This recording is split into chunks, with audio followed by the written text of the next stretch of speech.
On day one, we started off with introducing the framework and concept of the project week in Copenhagen, Future Sustainable Living in an Urban Setting. From the teacher training session in Segovia in April 2022, we learned that the three most important factors for citizens to help limit climate change are housing, transportation, and consumption.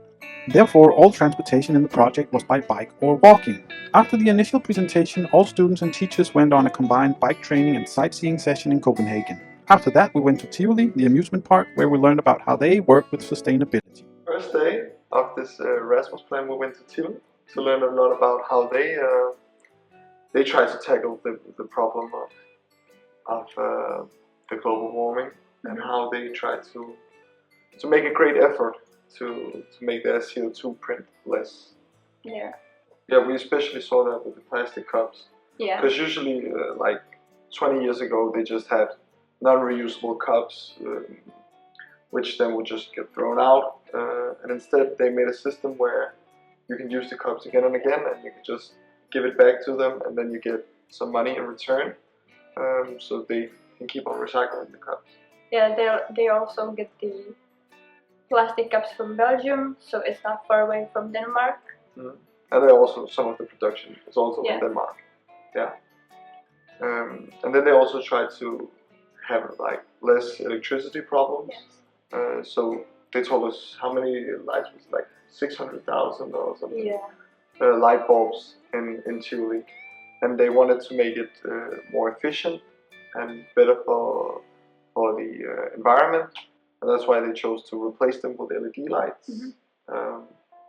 Which somehow makes it better. Yeah. I'm not too sure on how that works, but yeah, maybe something we think they should have done better. Yeah, maybe they could there are also a lot of restaurants, and I think there are a lot of leftovers or left food that they didn't use for the food, so maybe they can just give the food for some charity or some maybe homeless people or something like this. It can be also good. So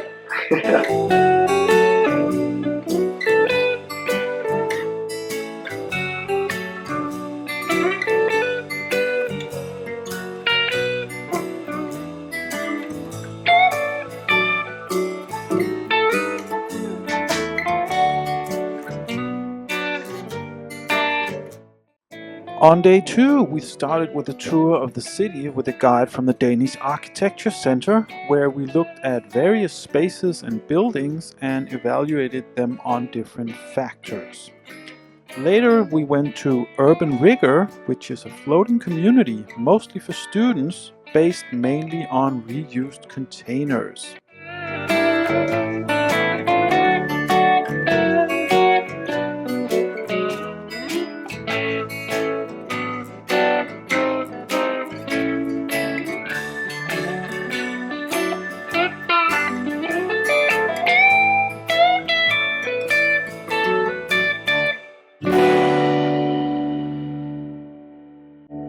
On day three, we had an innovation workshop, and then the students started working on their projects, an example of a more sustainable future in an urban setting, dealing either with housing, transportation, or consumption.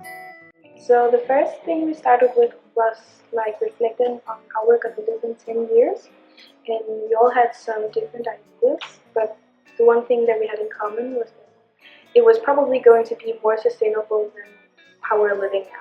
Yeah, and we all wanted to live in the city, most of us. Yeah, where there's not a lot of space right now, and we are in need, especially in Copenhagen, of new apartments. So Urban Riggers is a project in Denmark where students and seniors live on a house that's built out of old containers and shaped in a hexagon. It's floating in an old industrial harbor in, I think it's north of Copenhagen. There are 12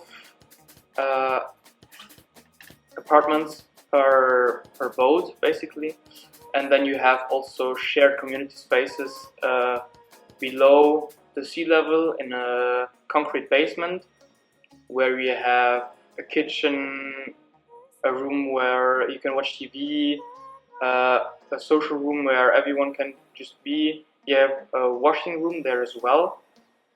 And then on top of the containers we have a terrace where you can hang out, some solar panels and vegetables growing. And then in the middle you have space where you can just park your bikes or let other things rest. So now the question is, how is Urban Riggers sustainable? So firstly, they used containers that are already used, and then they also use solar panels to create their own electricity. There is also around that area an urban gardening where they where the communities garden together and grow their foods together. Yeah, then we came back to school. And we started our own projects, and we're doing the housing part, and we are kind of like making an urban rigger like expansion. So it's kind of like a new version or like an expanded version, where we talk about like how we can use like containers and stuff like that to build houses for families or students that's maybe cheaper than an apartment in Copenhagen, but close to like the cities, and still sustainable. Kind of like take the urban riggers apart and then put them together in like what kind of shape is needed or there is space for. And then on top of the urban riggers, we want to do like gardens, and we want to collect the rainwater and put on solar panels. So like the urban rigger at Refshagen, it's kind of like each house is responsible for creating their own cooling and heating. Yeah.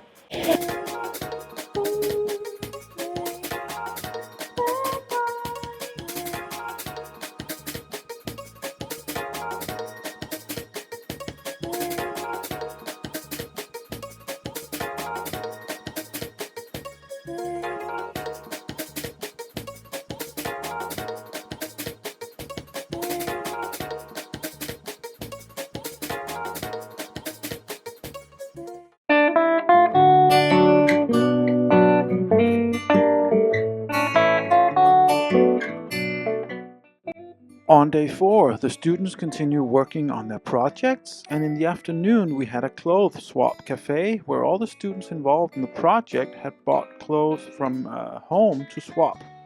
Gefion has now established a permanent clothes swap cafe for students indoors.